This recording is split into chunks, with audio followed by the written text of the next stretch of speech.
Hi, it's Kevin Bates here, and today I thought I'd talk a bit about an article I read yesterday by someone called Casey Caruso, who, with my name blindness, I mistakenly thought was Penny from The Big Bang Theory, but it turns out that actress has a totally different name.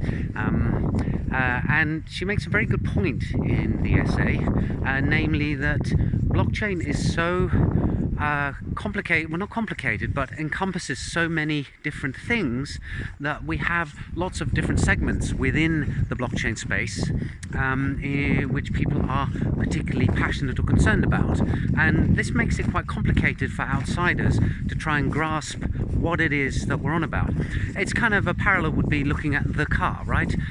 We all understand cars now, but cars fill very many different niches and needs. There's the obvious one about transporting people around, but there's also transporting goods. There's cars for sport, such as racing cars, as status symbols, such as sports cars. So a different group will talk about things in a different way, and somebody from the outside who isn't aware of what subgenre within that group they're dealing with is going to get confused. Anyway, so back to blockchain. Casey draws out 5 camps and makes the point that actually people fall on a spectrum, that you can think these aspects of blockchain, several of these aspects of blockchain are what are important. And I think she does a fairly good job in categorizing them. So let's see if I can remember off the top of my head. This is going to be colored by the way I view blockchain. There's the blockchain as an enabler for digital gold. So that's the group of people who do things, talk about hodling, and who actually see cryptocurrencies as a form of speculation and value storage. And then there's people who are obsessed with blockchain enabling cryptocurrencies for payments. So that's all about replacing cash and replacing transmittal services. Related to that is blockchain is providing a bank, which sort of falls, as far as I can tell, sort of between these two ones, in that it's storing value and using that value. But it also starts moving into the next one, which is the removal of rent-seeking and middlemen.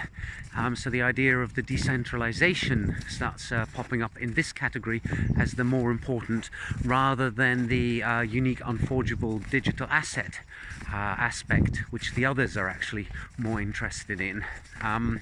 Then you can move over into expanding this into decentralized data. So that is trying again to remove these middlemen, or these centralized authorities, in order to free up data. There we're looking at things like for example, a decentralized certificate authority, or giving users control back of their data that they're storing in a social media platform, things like that. Now there was one more category which at this very moment oh yes, the Web 3.0 idea, which also ties in a bit with the data should be free idea.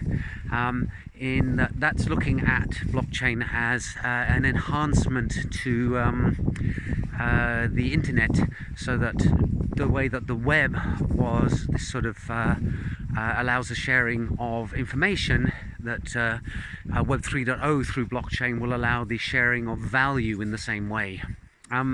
Anyway, I thought it was very neat. It's a short essay, so it's well worth a read. And in particular, when you're engaging in a conversation with somebody, it's worth kind of mentally working out which of those compartments they fall in. I personally tend to enjoy talking with the Web 3.0, data must be free people, probably the most, but that's my techie background.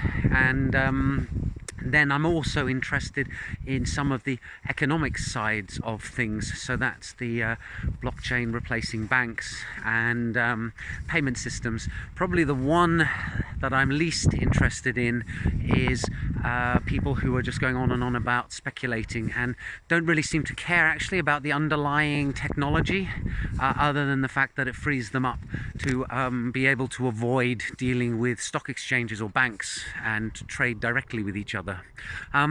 Anyway, there you go. That's a sort of summary of what of an essay that I read yesterday, which I think kind of puts some things in clearer perspective. Hope you found that interesting, and see you in the next video. Bye for now.